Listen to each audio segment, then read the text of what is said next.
SL. ಭೈರಪ್ಪನವರ ಗ್ರಹಣ ಕಾದಂಬರಿಯ ಮುಂದುವರಿದ ಭಾಗ 7.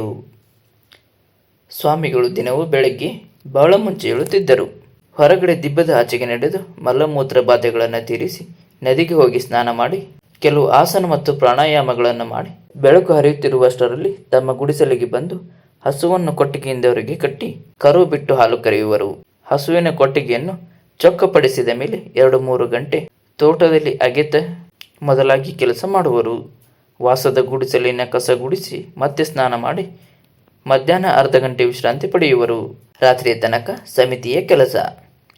ಕಾರ್ಯದರ್ಶಿ ಬರೆಯುತ್ತಿದ್ದ ಲೆಕ್ಕಪತ್ರಗಳ ಪರಿಶೀಲನೆ. ಆಗಾಗ್ಗೆ ಸ್ವತಃ ಹಳ್ಳಿಗಳಿಗೆ ಹೋಗುವುದು. ನಡೆದು ಹೋಗಲು ಇವರು ಹೊರಟರೆ ಸಮಿತಿ ಇತರ ಸದಸ್ಯರು ಬಿಡುತ್ತಿರಲಿಲ್ಲ. ಹುಲ್ಲು, ಜಮಖಾನ, ಮೇಲೆ ಮೆತ್ತೆ, ಅದರ ಮೇಲೆ ಕೃಷ್ಣಾಜಿನ ಹಾಸಿದ ಗಾಡಿಯ ಮೇಲೆ ಕೂರಿಸಿಕೊಂಡು ಹೋಗುವರು. ದಾನಿಗಳು ಇವರ ಪಾದ ಮುಟ್ಟಿ ನಮಸ್ಕರಿಸಿ ಸಮಿತಿಗೆ ಕಾಣಿಕೆ ಕೊಡುವರು. ಕೆಲವು ದಿನ ಕಳೆದಂತೆ ಸ್ವಾಮಿಗಳ ಪಾದ ಮುಟ್ಟಿ ಕಾಣಿಕೆಯ ರೂಪದಲ್ಲಿ ಅರ್ಪಿಸದೆ ಯಾರೂ ಸಮಿತಿಗೆ ಹಣ ಕೊಡುತ್ತಿರಲಿಲ್ಲ. ಇವರು ಕೊಟ್ಟ ಕಾಣಿಕೆಗೆ ಸಮಿತಿಯ ಹೆಸರಿನಲ್ಲಿ ರಸೀತಿ ಬರೆಸಿದರೆ, ಕೊಟ್ಟ ಕಾಣಿಕೆಗೆ ರಸೀತಿ ತಗೊಂಡ್ರೆ ಅದರ ಪುಣ್ಯ ಹಾಳಾಯ್ತದೆ, ನಮ್ಗ್ಯಾಕೆ ಬೇಕು ಈ ಕಾಗದದ ಚೂರು ಎಂದು ಅದನ್ನು ಕೈಲೂ ಮುಟ್ಟುತ್ತಿರಲಿಲ್ಲ. ಈ ಹಣ ನನಗೆ ಸೇರುವುದಲ್ಲ, ಸಮಿತಿಗೆ ಸಲ್ಲುವುದು. ಸಮಿತಿ ನಿಮ್ಮದೇ, ಪ್ರತಿಯೊಂದು ಕಾಸಿಗೂ ಲೆಕ್ಕ ಬೇಕು. ಸಂದಾಯ ಖರ್ಚು ಎರಡಕ್ಕೂ ರಸೀತಿ ಬೇಕು. ರಸೀತಿ ಇಲ್ಲದೆ ಯಾವ ಸಾರ್ವಜನಿಕ ದಾನವನ್ನು ಕೊಡಬಾರದು ಎಂದು ಜನರನ್ನು ಒಪ್ಪಿಸಬೇಕಾದರೆ ಸ್ವಾಮಿಗಳು 10-15 ನಿಮಿಷ ಮಾತನಾಡಬೇಕಾಗುತ್ತಿತ್ತು. ಹೈಸ್ಕೂಲ್ ಬೆಳೆಯಿತು, ಅದಕ್ಕೊಂದು ಹಾಸ್ಟೆಲು ಬೇಕು. ದುಡ್ಡು ದಿನಸಿಗಳನ್ನು ಕೊಟ್ಟು ಹಾಸ್ಟೆಲಿನಲ್ಲಿ ಉಣ್ಣಲು ಎಲ್ಲರಿಗೂ ಶಕ್ತಿ ಇಲ್ಲ. ಆದುದರಿಂದ ಅದಕ್ಕೆ ಪ್ರತ್ಯೇಕ ಆದಾಯ ಬೇಕು.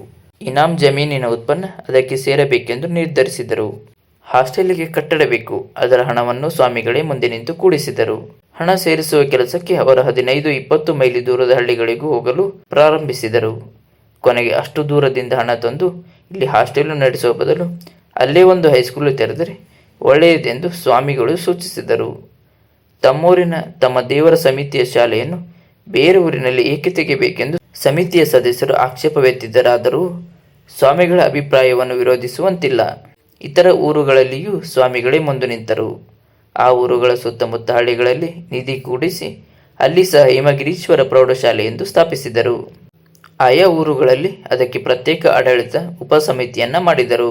ಹೀಗೆ 12 ವರ್ಷದಲ್ಲಿ ಸುತ್ತ 8 ಕಡೆ ಸಮಿತಿಯ ಹೈಸ್ಕೂಲುಗಳು ಆರಂಭವಾದವು. ತೋಟದ ಒಂದು ಮೂಲೆಯಲ್ಲಿ ಗುಡಿಸಲು ಕಟ್ಟಿಕೊಂಡು ವಾಸಿಸಲು ಆರಂಭಿಸಿದ 4 ತಿಂಗಳಿನ ನಂತರ ಒಂದು ದಿನ ಪಕ್ಕದ ರಾಂಪುರದಿಂದ ಒಂದು ಸಂಸಾರ ಗಾಡಿ ಹೂಡಿಕೊಂಡು ಬಂತು. ಗಂಡ, ಹೆಂಡತಿ, ಮಕ್ಕಳು, ಕೆಲವು ನೆಂಟರು. ಸಂಸಾರದ ಗಂಡ ಹೆಂಡತಿ ಇಬ್ಬರು ಸ್ವಾಮಿಗಳ ಗುಡಿಸಲಿನ ಬಾಗಿಲಿಗೆ ಕುಂಕುಮ ಹಚ್ಚಿ ಹೂವು ಪೂಜಿಸಿ ತೆಂಗಿನಕಾಯಿ ಒಡೆದು ಮೆಟ್ಟಲು ಕೆಳಗಿನ ಮಣ್ಣನ್ನು ಪ್ರಸಾದ ರೂಪವಾಗಿ ತೆಗೆದು ಒಂದು ಕಂಚಿನ ಬಟ್ಟಲಿಗೆ ಹಾಕಿಕೊಳ್ಳುತ್ತಿದ್ದರು. ಆಗ ಸಂಜೆ 5ರ ಸಮಯ. ಹೊರಗೆ ಹೋಗಿದ್ದ ಸ್ವಾಮಿಗಳು ಹಿಂತಿರುಗಿದರು. ಅವರನ್ನು ಕಂಡ ಜನರ ಗುಂಪು ನೆಲದ ಮೇಲೆ ಅಡ್ಡ ಬಿದ್ದಿತು. ಇದೇನಿದು? ಅವರು ಕೇಳಿದರು. ನಿಮಗೆ ಗೊತ್ತಿಲ್ಲದ್ದು ಯಾವುದು? ಸಂಸಾರದ ಯಜಮಾನ ಎಂದ. ಇರಲಿ, ಏನು ಹೇಳು. ಈ ಹುಡುಗ ನನ್ನ ಕಿರಿಮಗುವಿಗೆ ಕಾಯಿಲೆಯಾಗಿತ್ತು, ಉಳಿತಿರ್ಲಿಲ್ಲ. ಸ್ವಾಮಿಯ ಮಠದ ಬಾಗಿಲಿಗೆ ಕಾಯಿ ಓಡಿಸ್ತೀನಿ ಅಂತ ಹರಕೆ ಕಟ್ಕೊಂಡೆ. ವಾಸಿಯಾಯಿತು, ಬಂದಿದ್ದೀವಿ. ಸನ್ಯಾಸಿ 1 ನಿಮಿಷ ಸುಮ್ಮನೆ ನಿಂತರು. ಅವರ ಮುಖ ಬಿಗಿಯಾಯಿತು. ಗಟ್ಟಿಯಾಗಿ ಹೇಳಿದರು, ಇದನ್ನು ಮಠ ಅಂತ ಯಾರು ಹೇಳಿದರು? ಇದು ನನ್ನ ಗುಡಿಸಲು. ನಿಮಗೆಲ್ಲ ಸ್ವಂತ ಮನೆ ಇರೋದಿಲ್ಲವೇ? ಹಾಗೆ ನನ್ನ ಮನೆ, ನನ್ನ ಸ್ವಂತ ಮನೆ. ನಾನು ಸ್ವಾಮಿಯಲ್ಲ. ನೀವು ಅಲ್ಲ ಅಂದರೆ ಹೆಂಗಾಯ್ತದೆ ಪಾದ? ಹುಡುಗಂಗೆ ಕಾಯಿಲೆ ವಾಸಿಯಾಗಿರೋದೇ ಸುಳ್ಳ? ಹೇಗೆ ವಾಸಿ ಆಯಿತು ನನಗೆ ಗೊತ್ತಿಲ್ಲ. ಇದು ಸ್ವಾಮಿ ಮಠ ಅಂತ ಯಾರು ಹೇಳಿದರು? ದೋಸರೈನವರು. ಅದು ಸುಳ್ಳು ಅಂತ ಹೋಗಿ ನೀನೇ ಅವರ ಕೈಲಿ ಹೇಳು, ಹೋಗು ಎಂದು ಅವರ ಗುಡಿಸಲಿನ ಬಾಗಿಲು ತೆಗೆದು ಒಳಗೆ ಹೋಗಿ ಬಾಗಿಲು ಹಾಕಿಕೊಂಡರು. ರೈತ ಮತ್ತು ಅವನ ಕುಟುಂಬದವರು ದಿಗ್ಭ್ರಾಂತರಾದರು. ಸ್ವಾಮಿಗಳು ತಮ್ಮ ಮೇಲೆ ಸಿಟ್ಟಾಗಿದ್ದಾರೆ. ಈ ಸಿಟ್ಟು ಶಾಪವಾದರೆ ಏನು ಗತಿ ಎಂಬ ಕಳವಳವಾಯಿತು. ಯಾರು ಮೊರೆ ಹೋಗುವುದು? ಗಾಡಿಯ ಕೊರಳು ಎತ್ತುಕೊಂಡು ನೇರವಾಗಿ ಶಾಸ್ತ್ರಿಗಳ ಮನೆಗೆ ಹೋಗಿ ಅವರಿಗೆ ನಡೆದ ಸಂಗತಿಯನ್ನು ಹೇಳಿ ಅಕಸ್ಮಾತ್ ಸ್ವಾಮಿಗಳು ಶಾಪ ಕೊಟ್ಟರೆ ತಮ್ಮ ಗತಿ ಏನೆಂದು ಕೇಳಿಕೊಂಡರು. ಶಾಸ್ತ್ರಿಗಳು 1 ನಿಮಿಷ ಯೋಚಿಸಿ, ನೀವು ಹೆದರಬೇಡಿ, ಅವರು ಯಾರಿಗೂ ಕೆಟ್ಟದ್ದು ಮಾಡೋರಲ್ಲ. ನೀವು ಅವರ ಮಠಕ್ಕೆ ಹಾಗೆ ಹೋಗಬೇಡಿ, ಅವರು ಏಕಾಂತ ರಥದಲ್ಲಿರ್ತಾರೆ ಎಂದು ಸಮಾಧಾನ ಹೇಳಿ ಕಳಿಸಿದರು. ತಮ್ಮ ಗುಡಿಸಲನ್ನು ಮಠವೆನ್ನಬಾರದು, ತಮ್ಮನ್ನು ಸ್ವಾಮಿ ಎನ್ನಬಾರದು ಎಂದು ಸನ್ಯಾಸಿಯು ಹೀಗೆಯೇ ಹಲವರ ಕೈಲಿ ಹೇಳುತ್ತಿದ್ದರು. ಅದು ಶಾಸ್ತ್ರಿಗಳ ಕಿವಿಗೂ ಮುಟ್ಟಿತ್ತು. ಅದು ಮಠವೇ ಅಲ್ಲದ ಮೇಲೆ ತಾವು ಕಾಣಿಕೆ ಕೊಡುವುದು ಏಕೆಂದು ಕೆಲವು ಜನ ಶಾಸ್ತ್ರಿಗಳನ್ನ ಪ್ರಶ್ನಿಸಿದರು. ಈ ದಿನ ಈ ರೈತ ಬಂದು ಹೀಗೆ ಹೇಳಿದ. ಶಾಸ್ತ್ರಿಗಳು ಒಂದು ದಿನವೆಲ್ಲ ಯೋಚಿಸಿ ಮರು ಬೆಳಿಗ್ಗೆ ಒಬ್ಬರೇ ಗುಡಿಸಲಿಗೆ ಹೋದರು. ಹಿಂಭಾಗದ ತೋಟದಲ್ಲಿ ಸ್ವಾಮಿಗಳು ಸಣ್ಣ ಪಿಕಾಸಿಯಿಂದ ಅಡಿಕೆಯ ಬುಡದ ಹತ್ತಿರ ಕುಕ್ಕುತ್ತಿದ್ದರು. ಹೈಸ್ಕೂಲಿನ ಕಟ್ಟಡದ ಬಗ್ಗೆ ಕೆಲವು ಮಾತುಗಳನ್ನಾಡಿದ ನಂತರ ಶಾಸ್ತ್ರಿಗಳು ನೇರವಾಗಿ ಹೇಳಿದರು. ನಾನು ಸ್ವಾಮಿಯಲ್ಲ, ಇದು ಮಠವಲ್ಲ ಅಂತ ತಾವು ಕೆಲವರ ಕೈಲಿ ಅಪ್ಪಣೆ ಕೊಡಿಸಿದರಂತೆ. ಕೆಲವರ ಕೈಲೇನು, ನಿಮ್ಮ ಕೈಲೂ ಹಿಂದೆ ಒಂದು ದಿನ ಹೇಳಿದ್ದೇನಲ್ಲ. ನನಗೆ ಬೇಕಾದ್ದು ಹೇಳಿ, ಆದರೆ ತಾವು ಜನದ ಕೈಲಿ ಹೀಗಂದ್ರೆ ಪರಿಣಾಮವೇನಾಗುತ್ತೆ ಅಂತ ಪರಾಂಬರಿಸಬೇಕು. ಯಾರೂ ಒಂದಾಣೆ ಕಾಣಿಕೆ ಕೊಡಲ್ಲ. ತಾವು ಆರಂಭಿಸಿರುವ ಸ್ಕೂಲು, ಈ ಆರಂಭಿಸಿರುವ ಅದರ ಕಟ್ಟಡ ಎಲ್ಲ ಇಲ್ಲಿಗೆ ನಿಂತು ಹೋಗುತ್ತೆ. ತಮ್ಮ ಕರ್ಮಯುಗದ ಮಾರ್ಗ ಏನೇ ಇರಲಿ, ತಾವು ಇಲ್ಲೇ ವಾಸಿಸುತ್ತೀರಿ. ಹಿಂದಿನ ಹೇಮಗಿರೀಶ್ವರ ಪೀಠಾಧೀಶ್ವರ ನಾಮವನ್ನು ಧರಿಸದಿದ್ದರೆ ತಾವು ಕಲ್ಪಿಸಿಕೊಂಡಿರುವ ಯಾವ ಕಲ್ಯಾಣ ಕಾರ್ಯವೂ ಆಗುವುದಿಲ್ಲ. ಸ್ವಾಮಿಗಳು ತಮ್ಮಲ್ಲಿ ಯೋಚಿಸತೊಡಗಿದರು. ಶಾಸ್ತ್ರಿಗಳು ಮತ್ತೆ ಏನೂ ಹೇಳಲಿಲ್ಲ. ಸ್ವಾಮಿಗಳು ಮಾತನಾಡಲಿಲ್ಲ. ಆದರೆ ಆ ದಿನದಿಂದ ಅವರು ಯಾರೊಡನೆಯೂ ನಾನು ಸ್ವಾಮಿಯಲ್ಲ, ಇದು ಮಠವಲ್ಲ ಎಂಬ ಮಾತನ್ನು ಆಡಲಿಲ್ಲ. ಮುಂದೆ 12 ವರ್ಷದಲ್ಲಿ ಸುತ್ತ 8 ಊರುಗಳಲ್ಲಿ ಸಮಿತಿ ಹೆಸರಿನಲ್ಲಿ ಹೈಸ್ಕೂಲುಗಳಾದವು. ಆನಂತರ ಸ್ವಾಮಿಗಳು ಹಿಮಗಿರಿಯಲ್ಲಿ ಒಂದು ಕಾಲೇಜನ್ನು ಸ್ಥಾಪಿಸುವ ಆಲೋಚನೆ ಮಾಡಿದರು. ನಿಧಿಗಾಗಿ ಅವರೇ ಹಳ್ಳಿಗಳಿಗೆ ಹೋದರು. ಹಣ ಹುಟ್ಟಿತು. 2 ವರ್ಷದಲ್ಲಿ ಕಾಲೇಜು ಸ್ಥಾಪನೆಯಾಗಿ ಈಗ 3 ವರ್ಷದಲ್ಲಿ ಕಾಲೇಜಿಗೆ ಪ್ರತ್ಯೇಕವಾದ ಕಟ್ಟಡದ ನೆಲಮಟ್ಟದ ಮತ್ತು ಮೇಲಿನ 1 ಅಂತಸ್ತು ಆಗಿವೆ. 2ನೇ ಅಂತಸ್ತನ್ನು ಕಟ್ಟಬೇಕು. ಸಮಿತಿಯು ತನ್ನ ಸೇವೆಯನ್ನು ಬರೀ ವಿದ್ಯಾಭ್ಯಾಸಕ್ಕೆ ಮಿತಗೊಳಿಸಿಕೊಂಡರೆ ಸಾಲದು, ಇತರ ಕ್ಷೇತ್ರಕ್ಕೂ ವಿಸ್ತರಿಸಬೇಕೆಂದು ಸ್ವಾಮಿಗಳು ಬಯಸಿದರು. ಹಿಮಗಿರಿಯಲ್ಲಿ ಮೊದಲಿನಿಂದಲೂ ಒಂದು ಸರ್ಕಾರಿ ಆಸ್ಪತ್ರೆ ಇತ್ತು.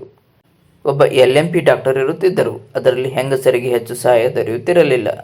ಪ್ರಸೂತಿ ಗೃಹ ಮತ್ತು 15-20 ರೋಗಿಗಳಿಗಾದರೂ ಮಲಗಲು ಅನುಕೂಲವಾಗಿರುವಂಥ ಒಂದು ಮಹಿಳಾ ಆಸ್ಪತ್ರೆಯನ್ನು ತೆಗೆಯಬೇಕೆಂದು ಸ್ವಾಮಿಗಳು ಸಮಿತಿಗೆ ಸೂಚಿಸಿದರು. ಸರಿ, ಕೆಲಸ ಆರಂಭವಾಯಿತು.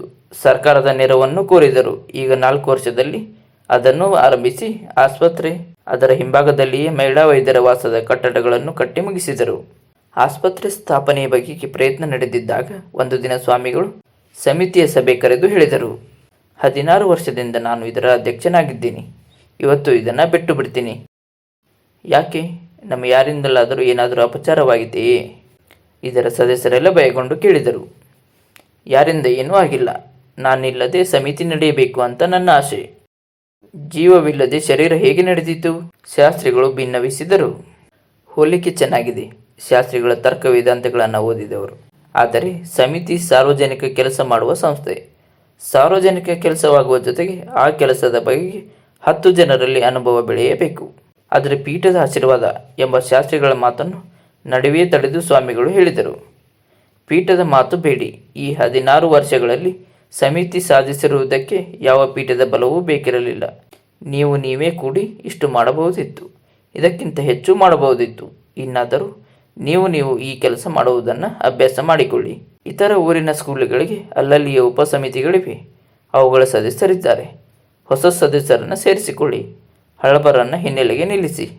ಒಟ್ಟಿನಲ್ಲಿ ಪೀಠದ ಹೆಸರಿಲ್ಲದೆ, ನನ್ನ ಹೆಸರಿಲ್ಲದೆ ಕೆಲಸ ನಡೆಯುವುದನ್ನು ನಾನು ನೋಡಬೇಕು. ವೇಳೆ ಎಲ್ಲ ಲೌಕಿಕಕ್ಕೆ ಹೋಗ್ತಿದೆ.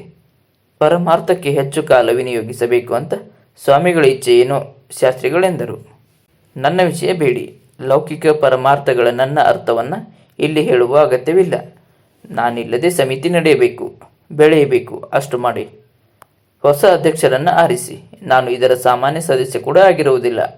ಯಾರು ಎಷ್ಟು ಪ್ರಾರ್ಥಿಸಿಕೊಂಡರೂ, ಅಪ್ಪೇಗೌಡರು ಗುಡಿಸಲಿಗೆ ಬಂದು ಅಡ್ಡ ಬಿದ್ದರೂ ಅವರು ತಮ್ಮ ನಿರ್ಧಾರವನ್ನು ಬದಲಿಸಲಿಲ್ಲ. ಯಾರು ಹೊಸ ಅಧ್ಯಕ್ಷರಾಗಬೇಕೆಂಬುದನ್ನಾದರೂ ಸೂಚಿಸಬೇಕೆಂದು ಕೇಳಿಕೊಂಡಿದ್ದಕ್ಕೆ ಹೇಳಿದರು. ಅದನ್ನು ನೀವೇ ನಿರ್ಧರಿಸಿಕೊಳ್ಳಿ. ಕಾರ್ಯಕ್ಷಮತೆ, ಉತ್ಸಾಹ, ಪ್ರಾಮಾಣಿಕತೆಗಳಿರುವ ವ್ಯಕ್ತಿಯನ್ನು ಆರಿಸಿ. ಅಧ್ಯಕ್ಷ ಸ್ಥಾನಕ್ಕೆ ಯಾರು ತಕ್ಕವರೆಂದು ಸದಸ್ಯರೆಲ್ಲ ಕಲಿತು ಯೋಚಿಸಿದರು. ಹಿಮಗಿರಿಗೆ 12 ಮೈಲಿ ದೂರದ ಬಸವನಪುರದಲ್ಲಿ 8 ವರ್ಷದಿಂದ ಸಮಿತಿ ಹೈಸ್ಕೂಲ್ ನಡೆಯುತ್ತಿದೆ. ಸ್ಥಳೀಯ ಉಪಸಮಿತಿ ಅದೇ ಗ್ರಾಮದ ಜಮೀನ್ದಾರ್ ಚಂದ್ರಪ್ಪನವರು ಅಧ್ಯಕ್ಷರಾಗಿದ್ದಾರೆ. ಇಲ್ಲಿ ಯಜಮಾನ ಅಪ್ಪೇಗೌಡರ ಸಂಬಂಧಿ ಸಹ.